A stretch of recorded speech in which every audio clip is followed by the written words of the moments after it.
Three safety elements you should know about the Minnich Stinger electric flex shaft vibrator motor. You'll see on our serial tag we've been UL approved for a double insulated motor, but we went beyond that.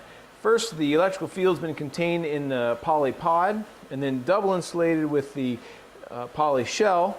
On the armature, there's a glass insulator ring that prevents the electricity from moving into the drive shaft, the core and casing, and the vibrator head.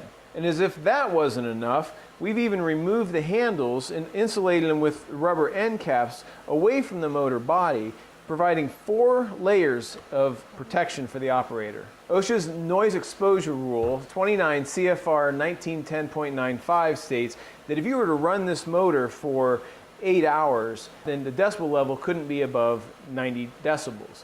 But if you were only running for 15 minutes, the decibel level raises to 115. We've designed this motor to run at 87, which is well below, making these optional. All right, one last thing. Let's say sometime way down the road you have to replace the switch.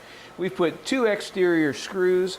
You could remove those, remove the guard, and then simply take the motor switch out, reconnect the new switch, and reinstall, eliminating the need to pull the Stinger apart in any way. Now that you know how safe the Stinger is, go to our webpage, find a dealer near you, and pick yourself up a Stinger.